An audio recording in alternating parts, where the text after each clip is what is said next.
Alam niyo po, masarap pag nasa church, ano? Di ba, masaya, nagpapalakpakan, nagkakantahan, nagngingitian, nagbabatian. Masaya po pag nasa church, eh. Na-enjoy po natin yun. Pero, what if isang araw may sasabihin sa iyo ang Diyos at may ipapagawa siya sa iyo? Ang problema po sa atin mga mananampalataya, minsan ay yung pag nandun na yung tinatawag na may pinapagawa sa iyo ang Diyos. May sinasabi ang Diyos, ang tanong, susunod ka ba sa sinasabi ng Diyos? Okay, alam niyo po ba na nagsaliksik po ako, meron po tinatawag na common excuses or common types of excuses. Okay, narinig niyo na po ba yung kasabihan? Dugtungan niyo po ako kung alam niyo po ito ha. Meron pong kasabihan na kapag gusto maraming, yan, kapag gusto maraming paraan. Kapag ayaw maraming dahilan. So alam na alam niyo po yun, ano? Pag-usapan natin yung tinatawag na common types of excuses. Meron po tinatawag na blaming others. Okay? Ano to? Excuse po ito ng maraming tao. Okay? Parang nagiging depensa po nila ito kapag merong pinapagawa sa kanya. Anong ibig sabihin yan? Yung pong blaming others, ang ibig sabihin, shifting responsibility to people or circumstances. Sabihin natin circumstances. Ayan. Okay? Na pinapasa o ibinabato sa iba. Excuses po ito ng maraming tao. Anong ibig sabihin yan? Tanong niyo po ako ano? Lakas niyo po. Ang ibig sabihin po niyan, kasalanan niya kaya hindi ko nagawa eh. Excuses, di ba? So, kung sa umaga pong ito, maririnig natin yung mga ilang excuses na sinasabi natin, naniniwala ako, ito yung gustong sabihin sa iyo ng Diyos. Okay? Kasi marami pong tao, ayon sa survey, alam niyo po ba, ayon sa pag-aaral, mas maraming tao gusto pa daw mamatay kaysa magsalita sa harap. Kasi natatakot sila magsalita sa harap. So, una po ay yung tinatawag na shifting responsibility. Pangalawang excuses po ng maraming tao, yung tinatawag na lack of time. Baka nabanggit nyo na rin po ito. Anong ibig sabihin ng lack of time? Wala akong oras. Actually, hindi naman talagang wala kang oras. Tingin po kayo sa akin ha. Hindi naman talagang wala kang oras. Baka ganito. Baka ayaw mo lang bigyan ng oras. Dahil naniniwala po ako na ang taong nagmamahal sa Diyos, nagbibigay ng oras. Do you believe that? Sabihin mo sa katabi mo, kalabitin mo, sabihin mo, salamat ha, nandito ka.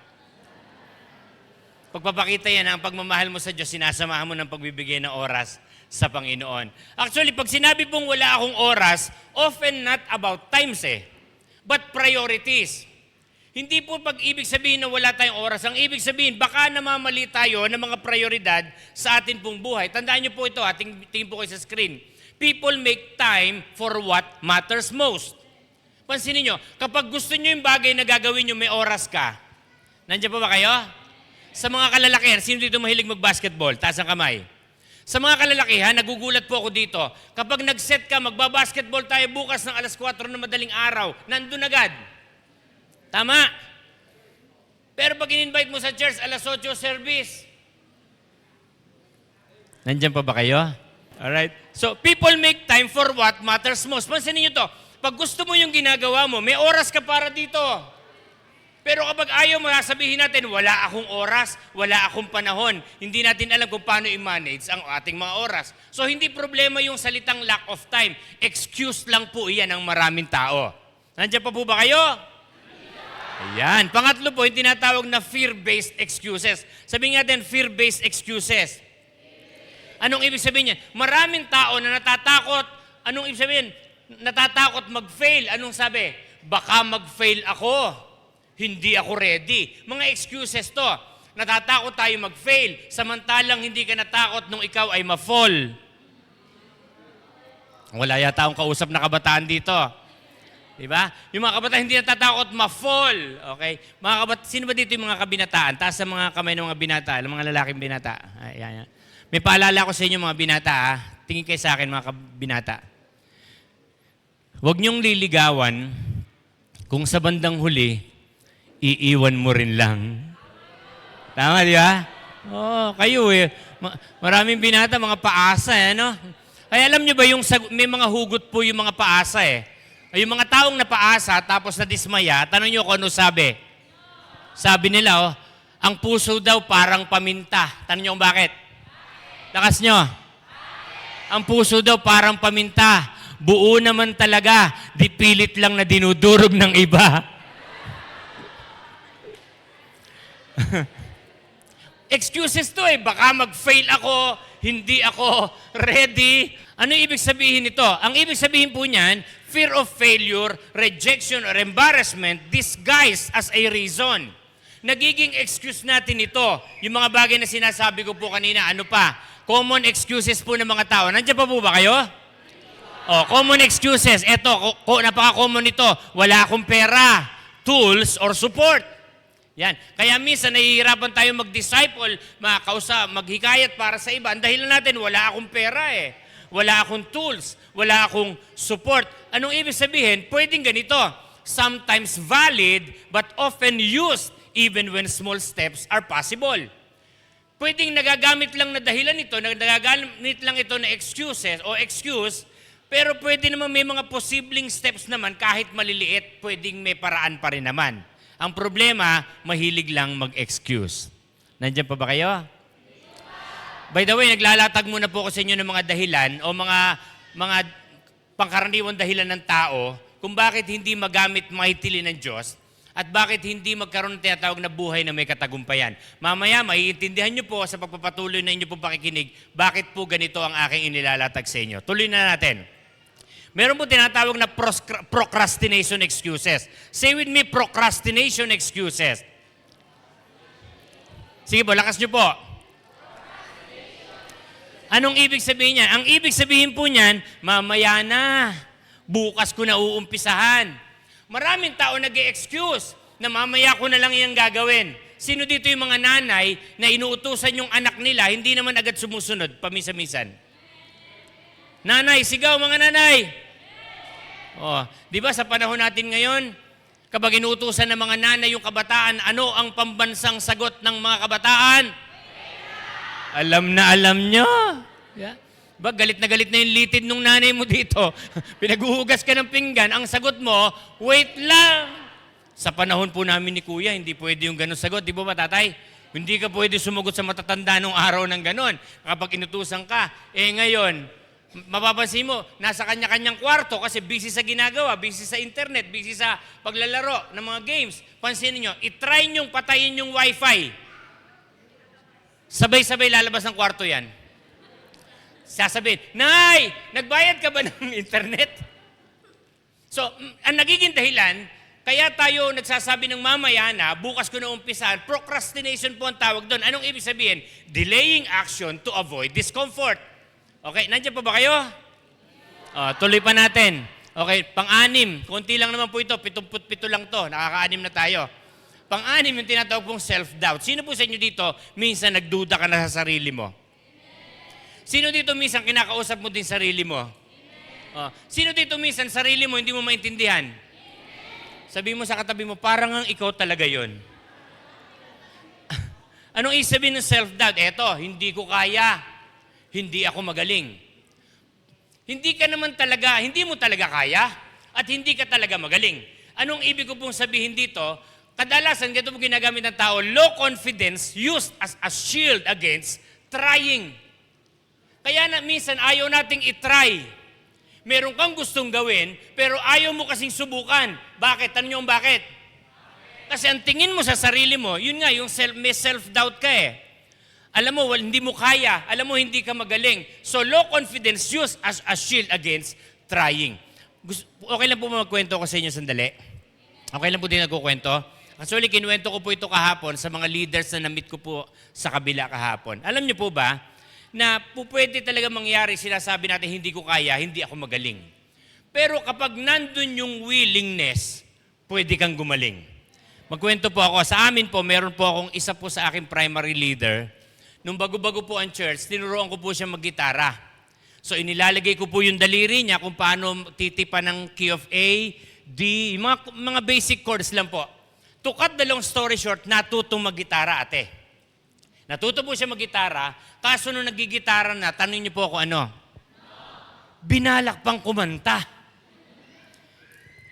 Opo, nung natuto na gitara, kumakanta na, Diyos ko, kapag po kumanta, bumababa agad si Lord para tumigil na.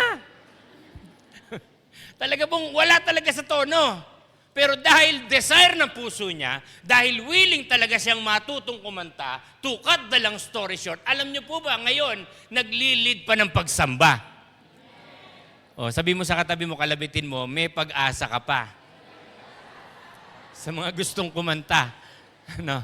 Kapag willing ka, ang hinahanap ng Diyos kasi po hindi yung magaling. Ang hinahanap ng Diyos, yung willing, isang araw, gagaling din.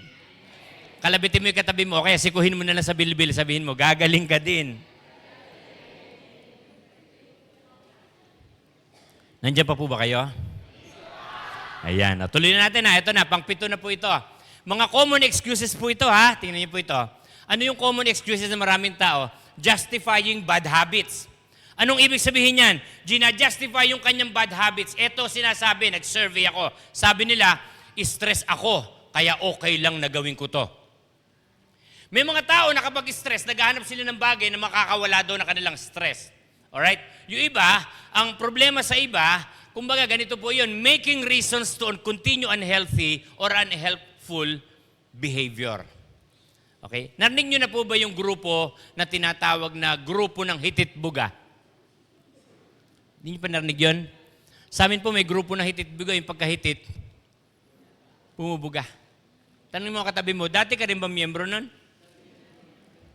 Sino po dating miyembro nun dito? Taas po kamay. Pampawala daw ng stress. By the way, magkwento po ulit ako. Meron po kami isang kabataan, uma-attend na po ito ng church. Ma-attend po siya, pagka may church po, nandun po siya. Okay. Isang araw po, yung bahay po kasi namin ay iskinita eh. Isang araw po, natanawan ko po siya na makakasalubong ko. Kaya lang, nung natanaw ko po siya, nakita ko po humitit siya ng sigarilyo eh. Pag hitit niya, ako po yung makakasalubong niya, binagalan ko yung lakad. Alam niyo po ba, nagkasalubong kami, hindi niya ibinuga. Hindi ko alam kung saan napunta. Basta binalikan ko pa siya, wala talagang usok na inilabas. Ano pong ibig ko sabihin? Minsan may mga bagay na ginagawa po tayo, na ginagawa natin, or we are making reasons to continue unhealthy or unhelpful behavior. Kasi ang katuwiran natin, stress ako, kaya okay lang na gawin ko to. May natutunan? O, tuloy pa natin. Pangwalo, eto na. Karamihan po ito, yung tinatawag po ng I forgot excuse. Sino sa inyo dito, madalas ginagamit mo excuse, nakakalimutan ko eh. Sino po dito, taas ang kamay, malilimutin? Dami. I forgot issues. Anong ibig sabihin yan? Nakakalimutan ko o kaya ano pa? Pwedeng totoo or sometimes genuine but can signal lack of focus or commitment. Pwede nakalimutan. Sige, baka may pagkakataon nakalimutan. Pero pag lagi mo naman nakakalimutan, baka may problema ka na pare. Nandiyan pa kayo? Oh. So, sometimes genuine but can signal lack of focus or commitment. Kaya yung mga bagay po na binanggit ko sa inyo mga kaibigan, mga kapatid, ay mga common excuses lang. Ngayon, Pastor, ano ang kinalaman ng mga common excuses na to sa ating pag-uusapan? Ready na po ba kayo? Tanungin mo ang katabi mo, ready ka na ba? Ladies and gentlemen, ang ating pong pag-uusapan ay pinamagutan ko pong from fearful to faithful. Palakpakan po natin ang Panginoon. Tingin po kayo sa akin. Have you ever felt like you're not enough? Na-experience nyo yun? Ano pa? Naramdaman mo na ba na not smart enough? Na you're not smart enough? Or not strong enough? Na-experience nyo to? Parang hindi mo kaya, wala kang kakayahan, wala kang sapat na lakas, or baka ito, yung binabanggit ko kanina, not ready? Naranasan nyo na yan? Ano pa? Not qualified? Okay? Maraming tao or many people today are living with a silent excuse. Say with me, excuse. Lakasan niyo po. Ano ang pangkaraniwang excuse, especially ng mga Christians? Tanong niyo ako ano? Lakas niyo po. Ito, Lord, not me. Sino po sa inyo dito yung na-assign kang mag-pray, tapos sabi mo, ha? Ba't ako? Sino ba yung ganon? Ha? Ba't ako? Siya na lang. Na-experience nyo yan? Okay? Common excuses natin to, Lord, not me. Pero ang totoo, tingin po kayo sa akin. Tanong niyo po ako ano? But the truth is, God has always used people who felt that way. Madalas ginagamit ng Diyos yun, yung mga ganun tao. Yung ang tingin, mahina ang sarili. Okay? Walang kakayahan. Meron pa nga sa Bible, ginamit ng Diyos, uutal-utal. Okay? Nagamit ng Diyos, mightily. Okay? So ikaw, kung tatanungin kita, ano bang kahinaan mo para magkaroon ka ng dahilan sa Diyos na hindi kanya gamitin? Tanungin mo ang katabi mo, ano ba ang weaknesses mo? Ano po sabi? Titignan po natin maya-maya ang isang karakter. Tingnan niyo po ito ha. Punta na po tayo sa ating pag-uusapan sa Jeremiah 1 verses 4 to 10. Sabi po dito, now the word of the Lord came to me, sabi po ni Jeremiah, saying, before I formed you in the womb, I knew you. Say with me, I knew you. Sabi niya dito, and before you were born, I consecrated you. Say with me, consecrated. Sabi pa dito kay Jeremiah, I appointed you a prophet to the nations. Ano pa sabi? Then I said, ano daw ang sagot ni Jeremiah? Tanong niyo kung ano? Lord God, behold, I do not know how to speak, for I am only a youth. But the Lord said to me, do not say I am only a youth. For to all to whom I send you, you shall go, and whatever I command you, you shall speak. Tingnan niyo po ha. Sabi pa niya, do not afraid of them, for I am with you to deliver you, declares the Lord. Then, sabi diyan, the Lord put out His hand and touched my mouth, and the Lord said to me, behold, I have put my words in your mouth. Sabi pa na sumunod, see, I have set you this day over nations and over kingdoms to pluck up and to break down, to destroy and to overthrow, to build and to plant. Ito po ang salita ng Diyos, palakpakan natin ng Panginoon.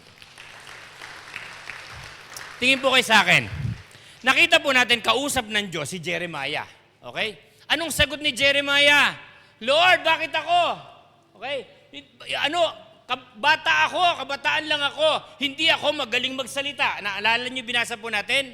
Ito yung mga katwiran po ni Jeremiah. Makikita po natin, tingin to when God called Jeremiah, He didn't respond with confidence. San nyo ko ano? He didn't respond with confidence, He responded with fear. Parang ikaw lang din minsan, na kapag naatasan ka ni pastor na gawin ang bagay na to, natatakot ka rin naman. Diba? Naatasan ka mag-pray, naatasan ka mag-exhort about giving. Okay, naatasan kang gawin yung mga bagay na to para sa Panginoon. We responded with fear. And naniniwala ako this morning, walang lalabas ng simbahang ito na may dala-dala pa ring takot sa kanyang puso sa paglilingkod sa Panginoon. Sino naniniwala po doon? Pumalakpak ng malakas. Nakita ko po kay Jeremiah, he responded with fear. Baka parang ikaw. Anong ibig sabihin yan? Baka parang ikaw, you felt weak, but God is calling. Tingnan nyo ha. Nararamdaman mo mahina ka, but God is calling. Papakita ko po sa inyo maya-maya na ang Diyos nakita na yung potential sa iyo bago ka pa pinanganak. Sino po naniniwala doon? Tingnan po ito ha. God sees purpose before you see potential. Balikan natin yung binasa natin kanina. Sabi dito, before I formed you in the womb, I knew you. And before you were born, I consecrated you. I appointed you a prophet to the nations. Anong sinasabi dyan ni Lord sa atin? Makikita po natin dito, before Jeremiah ever spoke a word, before he ever failed, and before he ever doubt, anong sabi dito? Tingin po kayo sa screen. God already had a plan. Sino po naniniwala doon? Tingin po kayo sa akin, na bago ka pa ipinanganak sa mundong ito, bago ka pa ipaglihin ng nanay mo, bago ka pa isilang sa mundong ito, may plano na ang Diyos sa buhay mo. Kalabitin mo yung katabi mo, ang ganda ng plano ng Panginoon sa buhay mo. Tingnan ito, ang nakita ko po dito, Jeremiah's calling was not based on his performance. Anong sabi doon? It was based on God's purpose. Tingnan nyo yung panawagan ni Jeremiah hindi nakabase sa kanyang performance. It was based on God's purpose. May purpose ang Diyos, kaya ka inilagay sa simbahan. Amen. Hindi po kayo habang panahong mauupo lang at makikinig. isang araw gagamitin din kayo ng Diyos para ang ibang tao sa labas makapakinig din kung paanong kayo ay nakapakinig. Lahat po naniniwala, pumalakpak na malakas. Hindi ayon sa performance ni Jeremiah because it was based on God's purpose. Ito po ay larawan ng isang blueprint. Sabihin natin malakas, blueprint. Lakasan nyo po. Alam niyo po ba na sa buhay natin ganito yon? You may not fully understand your life yet, but God has already had a blueprint. Pwedeng hindi mo pa naiintindihan ang buhay ngayon. Bakit may problema? Bakit may testings? Bakit may trials? Bakit may difficulties? Bakit nung nagsaserve ka na sa Panginoon, mahirap ang buhay, na-experience mo mawala ng pera, ma-experience mo may persecute. Pero tandaan natin, you may not fully understand your life yet, but God has already had a blueprint. Sino po naniniwala doon pumalakpak na malakas? Gusto ko kayo encourage, brothers and sisters. Magulo man ang takbo ng buhay, you are not a mistake. You are designed with purpose. You are God's masterpiece. Gustong-gusto ko yung narinig ko po sinabi ni Pastor Alex eh. Sabi niya, nung marinig ko po yung mga salitang ito, sabi ko, tama. Alam niyo po yung narinig ko sa preaching niya last Sunday, sabi niya, tayo palang mga mananampalataya ay malaking iritasyon kay Satan. Nagdudulo. Alam nyo ba, papunta ka pa lang, naiirita na si Satan. Nako! Mag-church na naman to! Naiirita siya, wala kang pera pero nagpunta ka ng church. Wala kang isasaing mamaya pero nasa church ka. May problema sa inyong pamilya pero nasa church ka. Iritasyon ka kay Satan. Kumbaga parang ikaw yung isang malaking pesting ahem para kay Satan. Amen. Kaya po wag maging dahilan na wala kang pera para maka-church ka. Alam niyo po, magkwento po ulit ako. Marami po akong kwento. Okay lang po ba yan? Abutin tayo ng mga 2:00. Okay lang po ba? Tamo, dalawa lang nag-amen, pastor. No po, bago po ako nagpastor noon, sa isang church po, ako po yung worship leader. Meron din po kaming guest speaker. Nung time po na yon, mga panahon pa po ni Don Moen Uso pa po yung mga naka-necktie ba? Naka-long sleeves, naka-necktie po ako. Pero honestly, nag-lead po ako ng worship. Kasama ko po yung mga anak namin. Nag-lead po ako ng worship. Pero honestly, tanong niyo po kung magkano pera ko. Lakas niyo naman. Piso lang. Naka-necktie naman. Nag-lead po ako ng worship. Pagkatapos, pasok po yung worship leader. Worship leader yung guest speaker. Naupo po ako sa harap. Nagpipreach yan, gano'n. Sabi niya, alam niyo po, yung mga totoong nagmamahal sa Panginoon, kahit anong problema sa buhay, kahit anong pinagdadaanan, nagsaserve pa rin sa Panginoon. Yung iba nga dyan, naglilingkod sa Panginoon, naka-necktie pa, piso lang ang laman ng bulsa. Abay, sabi ko, paano kaya nalaman ito? Honestly, kasi sakto lang pong pan-taxi, yung pong church namin noon, kumbaga nasa south, kami po yung nakatira sa north, sa Baguio City. Pagdating po doon, pamasahe lang papunta ron, sabi ko, Lord, wala kami pamasahe pa uwi Sabi ko, kung may sinasabing walk by faith, kami talaga literal walk by feet Magwo-walk by feet, lalakad pa uwi. Deto na, tapos na po yung service. Inalis ko na yung necktie ko, tapos na yung service Naglalakad na po kami sa kalsada, karay-karay ko po yung mga anak ko, tsaka yung aking asawa. Maya-maya may huminto pong sasakyan. Tanong niyo kung nangyari? Siyempre po sinakay kami. Alam niyo po ba, bago kami ihatid sa aming bahay, pinakain pa kami sa labas. Parang hindi ka natutuwa doon sa sinabi ko. Yung bang kahit anong sitwasyon mo, makapag-serve ka lang sa Panginoon. Isa pa pong kwento, marami po ako experiences na nakita ko kung gaano katapat ang Diyos. Kaya tama-tama yung kanta natin kanina, Yahweh, Rapha, Jireh. Yung kanta natin. Sabi ko, si Lord nagpo-provide, nagpapagaling. Isang araw po, may karanasan din po ako na nawalan kami ng pera. Sino po dito sa inyo, paminsan-minsan nawawalan ng pera? Ay, dami din pala dito. Di nawalan po kami ng pera. Honestly, wala kaming bigas, walang asukal, wala po talaga lahat. Yung po mga anak namin, pumasok po na school. Alam ko po, wala kaming pera. Dahil nga po worship leader ako, nagigitara po ako sa salas. Okay? Nakapikit para damandam may presence si Lord. Pero may nararamdaman po ako lakad ng lakad sa harap ko. Hindi po Holy Spirit. Misis ko po yun, lakad-lakad. Kasi nga, uuwi yung mga anak namin, wala kaming bigas, walang pagkain, walang ulam. Maglaland sa bahay, Pastor Alex. No? Maya-maya, kakakanta ko, no? Kinalabit ako. Pagkalabit sa akin, sabi niya, Daddy, wala tayong bigas, walang ulam, walang kakainin mga bata, uuwi ba before lunch? Sabi niya, wala ka bang gagawin? Ginawa ko, pumikit po ulit ako, tapos nag-worship ako. Maya-maya, may nangyari. Tanong niyo po ako ano? Lakas niyo. May kumatok po sa gate namin. Pastor, sabi niya ganon. Pagbukas ko po ng gate, 2 plastic bag na stripes na pula, punong-puno ng groceries.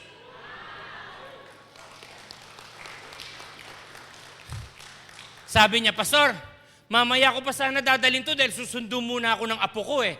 Pero hindi ko alam bakit sabi ni Lord, dalhin ko na daw ngayon. Kasi pinatuloy ko po siya. Dito na, binaba ko na po yung 2 plastic bag na malaki. No? Nandun pa rin si Mrs. Lalakad-lakad. Ako naman, ngingiti-ngiti na. Ano siya, sabi ko, di ba? Sabi siya, eto na. Nung paalis na po itong kapatiran, sabi niya, Pastor, mamadali po ako eh. Susundo pa ako ng apo ko. Kinamayan niya ako. Pagkamay niya sa akin, kamayan mo ko, Brad. Pagkamay niya sa akin, may kakaiba sa palad niya. At paghihiwalay ng aming kamay, may naiwang mahiwagang sobrang puti. Tanungin niyo po ako magkano? Lakas niyo. Yung malakas. Secret na lang yung kayo talaga. Ano mo ibig sabihin?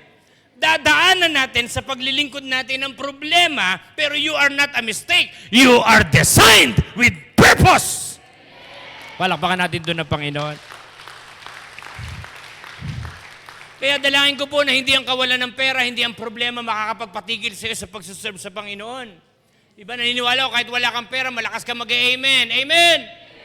O yan, ganyan. Tuloy na natin ha. Nakita ko po dito sa story. Nandiyan pa po ba kayo? Weakness often becomes our excuse. Madalas, yung mga kahinaan, nagiging weakness, o nagiging excuse natin to. Tingnan nyo, sabi ng Jeremiah 1:6. Sabi niya, then I said, sabi ni Jeremiah, Lord God, behold, I do not know how to speak, for I am only a youth. Anong sinasabi dito ni Jeremiah? Tanong niyo kung ano? Lakas niyo po. Ang sinasabi niya kay Lord ay ganito, Lord, I can't. Lord, hindi ko kaya. Lord, hindi ko magagawa. Anong dahilan? I do not know how to speak. Ang dinahilan niya, yung inability niya. Hindi raw siya magaling magsalita. Ano pa, nakafocus siya sa pangalawa, doon sa kanyang limitation. Anong ibig sabihin niya? I am only a youth. Maraming dahilan. Kumbaga, tingin niyo po ito, Jeremiah wasn't rejected by God. Ang ibig sabihin diyan, he was resisting God. Tama?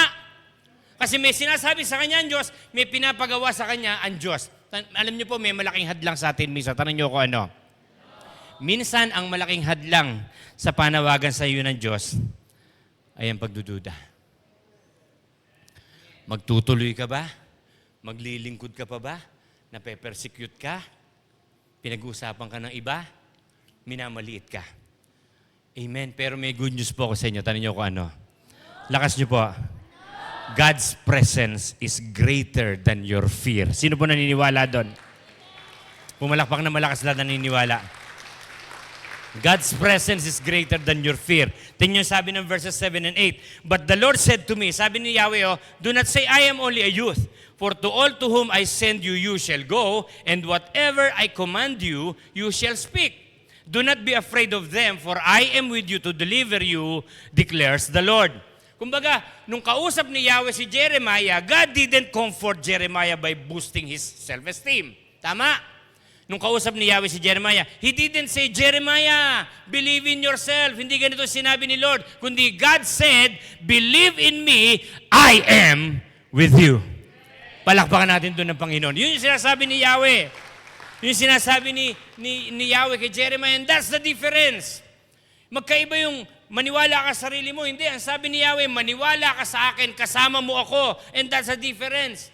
Kaya ang hinahanap ng Diyos na mananampalataya ay hindi yung magagaling, kundi yung mga willing. Sabi mo sa katabi mo, matagal kang nang hinahanap ni Lord. Say with me, courage. Lakasan niyo po, courage. Courage is not the absence of fear.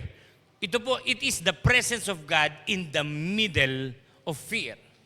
Okay? Kaya yung tinatawag pong courage, hindi po absence yan. Kumbaga, makikita po natin dito, it is the presence of God in the middle of fear.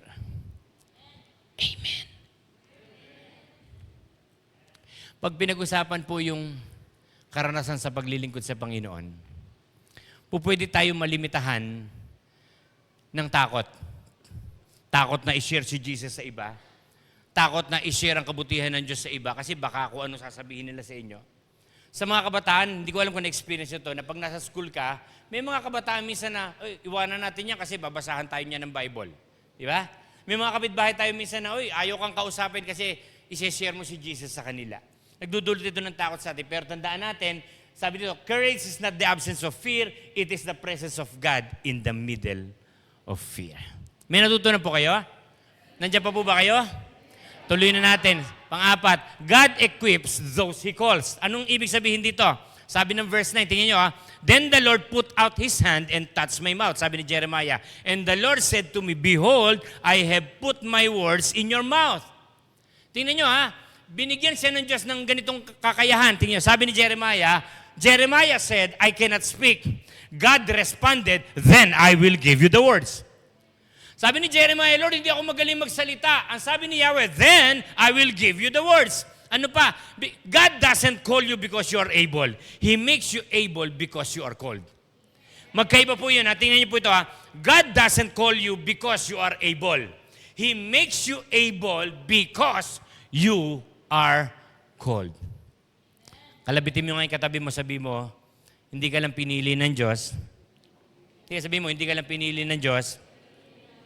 Hindi ka lang tinawag ng Diyos, pinili ka ng Diyos. Okay? He doesn't expect perfection. Walang inaasahan ng Diyos sa atin na maging perfecto tayo. He doesn't expect perfection. He provides empowerment. Aminin lang natin, Lord, hindi ko po kaya, hindi ko magagawa, and He provides empowerment. If God sends you, He will sustain you. As simple as that. Pangawakan po natin ito, pag sinend ka ng Panginoon, He will sustain you. Okay? Anong ibig sabihin dito? Susustain kayo, bibigyan kanya ng kakayahan. Pag pinag-usapan po yung sustenance ng Panginoon, na-experience po namin ito. Magkwento po ulit ako. Okay lang po yun? Gusto po ulit kwento? Isang araw po ay mayroong nagtatalo po sa harap ng bahay. Driver at pahinante. Okay? At that time po, wala din po kaming bigas. Meron po kasi kaming lagayan ng bigas, Pastor. Yung rice dispenser po namin, yung lata ng biskwit pag may patay. Pagbukas ko pong ganun ng lata, nakita ko yung mukha ko. Maliwanag, wala kaming bigas, no? may nagtatalo po sa harap ng bahay. Lumabas ako, sabi ko, Brad, ano ba pinagtatalunan nyo? Sabi nung pahinante. Ito po kasing driver Ang utos po ni Mayor, doon kami sa kabilang kanto. Pero dito po huminto sa tapat ng bahay nyo. Sabi ko, bakit may ano ba sa kabilang kanto? Sabi po kasi ni Mayor, una namin bigyan ng bigas, yung kabilang kanto. Hindi ko alam ba't dito huminto sa tapat ng bahay nyo. Dahil nandito po kami, kayo na po una kong bibigyan ng bigas. Sino dito gusto ng bigas? Ano ibig sabihin? Sustain ka niya. Hindi lang sa mga bagay na pinapagawa niya, kundi pati sa mga pangangailangan mo. Tanungin mo nga katabi mo, kailangan ba ng bigas? Dito po sa lugar nyo, hindi problema sibuyas, ano? Marami po kayong sibuyas. Anong ibig sabihin? Kaya ka tinawag ng Panginoon, ganito po siya, your calling has a greater impact. Do you believe that? Anong ibig sabihin? Ulitin ko po, your calling has a greater impact. Maya-maya, mas maintindihan nyo to. Sabi po dito, see, I have set you this day over nations and over kingdoms, to pluck up and to break down, to destroy and to overthrow, to build and to plan. Anong sinasabi dito?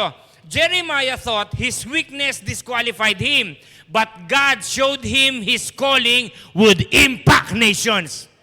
Yung panawagan sa iyo ng Diyos, magbibigay ng impact sa nations, sa kapitbahay mo, sa pamilya mo, sa kamag-anak mo. Kung meron kang matagal na pinagpe-pray na wala pa sa simbahan, pag nakita nila yung buhay mo na binago ng Diyos, magdudulot ito ng impact sa iba, sasama din sila.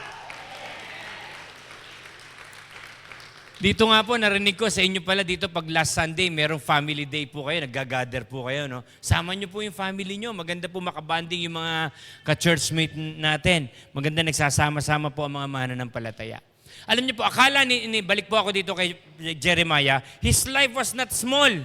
His assignment was significant. Magdudulot ng impact sa nations. Yan sabi ni Lord eh. Anong sinasabi sa atin dito? When you obey God, sabi natin, obey God, your life affects more than just you. Kapag sumunod ka sa Panginoon, okay, yung buhay mo nakaka-affect, hindi lang ikaw. Okay, nagiging pagpapala rin po ito sa iba. Amen. Nagiging pagpapala rin. Kasi yung pagsunod po natin sa Panginoon or your obedience can change a family. Your obedience or your faith can influence generation. Ano pa? Your voice can carry God's truth. Yun yung kapag nag-obey ka.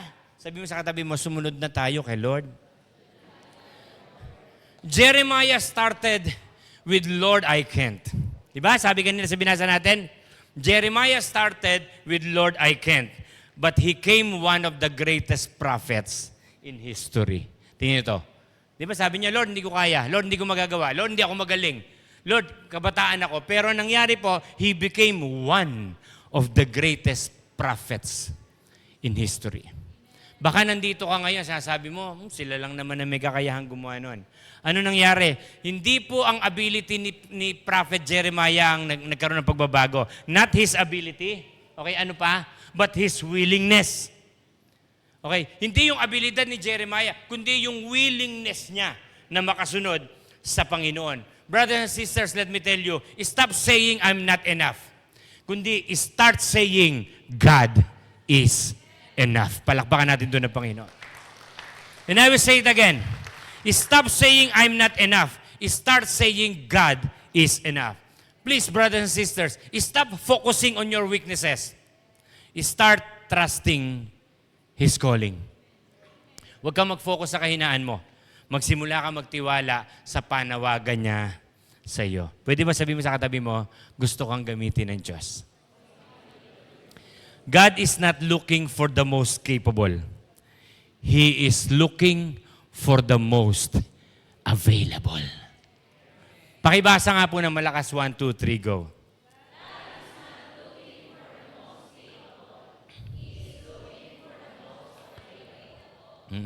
Kapag nakikita natin, may kahinaan tayo, kulang tayo sa ating kakayahan, malapit na po ako matapos.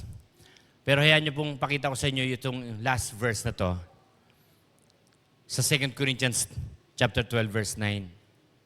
Sabi po dito, but he said to me, my grace is sufficient for you, for my power is made perfect in weakness. Sabi ni Pablo, therefore, I will boast all the more gladly of my weaknesses, so that the power of Christ may rest upon me. Palakpakan po natin doon ng Panginoon. Okay. Bago po ako magtapos,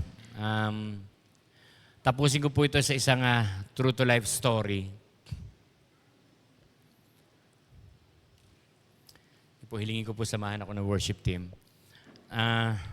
Meron po isang lalaki. Ito pong lalaking ito, nung mga panahong bata-bata pa siya, napagsabihan po siya na parang mukha namang walang gagawing matino. Mukhang walang gagawing mabuti. Sa pagpapatuloy ng kanyang buhay, na-involve po siya sa isang banda. Musikero po. Tumutugtog sa kung saan-saan. Pero nakakalungkot po sa lalaking ito, na-impluwensyahan po niya ng mga kabanda. Sa madaling salita, nalulung po siya sa bisyo. Sabihin niyo po anong klaseng bisyo at yun po ang bisyo ng lalaking ito. Maraming beses po nagkakagalit sila mag-asawa dahil po sa kalagayan niya, sa mga ginagawa niyang mga mali, mga kasalanan. Buhay na parang walang direksyon. Yung lalaki pong ito, mahaba po yung kanyang buhok, may hikaw. Ginagawa po, pag uwi po siya ng bahay, Dahil po nagagalit nga yung asawa niya, sinasakyan po siya sa likod, tapos sinasabunutan. Tapos sinasabi nung asawang babae, kailan ka ba magbabagong demonyo ka? Pinalitan na nga po pangalan niya eh. Tapos pupuntahan niya yung babae, pupuntahan tong lalaking ito sa inuman, sa mga lugar na kung saan nandun siya. Naghihintay 2 araw bago umuwi, kasama yung kanyang anak. Pero wala pong problema doon sa babae. Mabait po yung asawa. Pwede na nga niyang iwan itong lalaking ito, pero hindi niya ginawa. Yung lalaki po na hook sa drugs, gumamit po ng pinagbabawal na gamot, nagtulak, na-raid po yung kanilang hideout 2 beses, pero wala po yung lalaking yon. Bakit ko po kinukwento sa inyo yun? Kinukwento ko po yung mga bagay ito para makita natin na ganito yung kalagayan ng lalaking ito. Gagawa siya ng paraan, uwi ng bahay para magkagalit sila mag-asawa, para makalabas ulit, makasama ang kanyang barkada, impluwensya po ng droga. Pero alam niyo po, nagpatuloy ng maraming taon ng ganun ang kanyang buhay, ganun ang relasyon ng mag-asawa. Yan po yung itsura niya noon.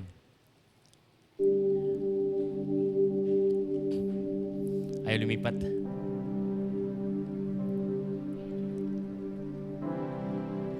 May hawak po ng drumsticks. Drummer po yan eh.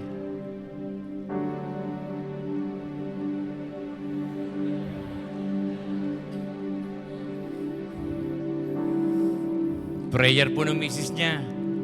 Kunin na sana ni Lord eh. Kasi kala niya wala na magiging pagbabago. Sama ng paraan ng pamumuhay. Nahook sa drugs po. Pero kumilos ang kapangyarihan ng Diyos. Na-encounter niya ang Diyos. Ito po siya ngayon.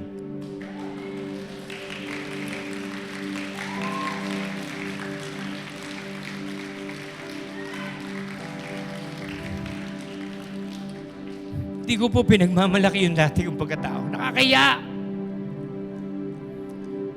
Ang pinagmamalaki ko po, ang Diyos nagbago ng buhay ko. Ngayon, pagkatapos nyo marinig po yung aking testimony, bigyan nyo po ako ngayon ng dahilan para hindi mo siya paglingkuran ng buong katapatan. Bigyan nyo po ako ng dahilan para tumigil ka sa paglilingkod mo sa Kanya. Nung itigil ko po yung aking bisyo, hindi po ito gradual.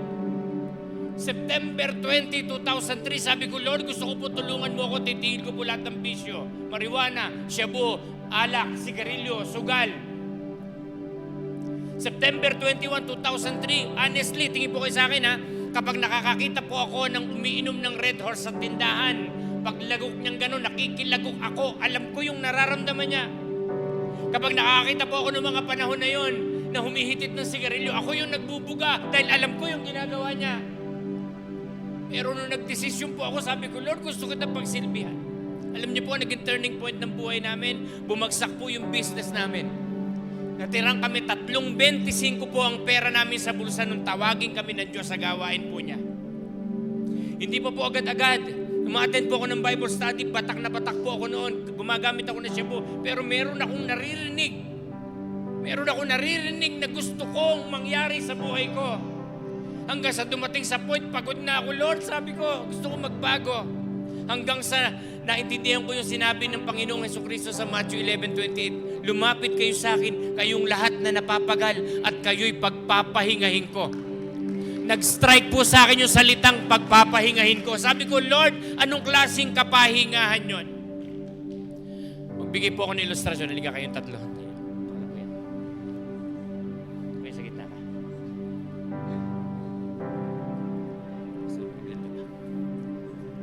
Tingnan po ito. Alam nyo, naiintindihan ko, ayon sa buhay ni Prophet Jeremiah, sabi niya, di ba, sa sinapupunan pa lang, hinubog ka na na iyong ina.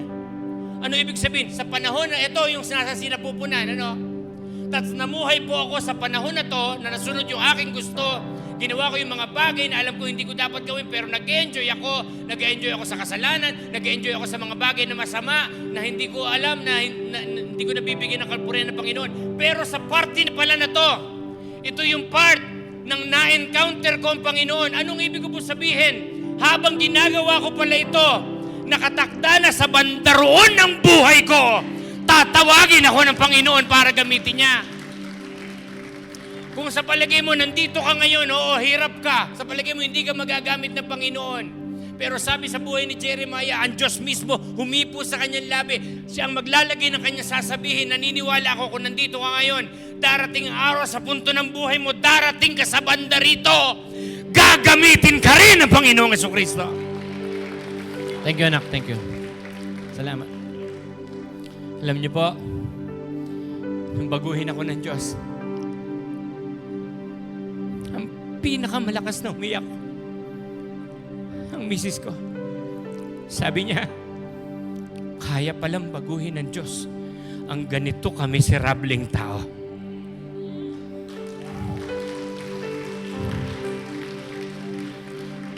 Minsan, yung dahilan natin, Lord, mahina ako.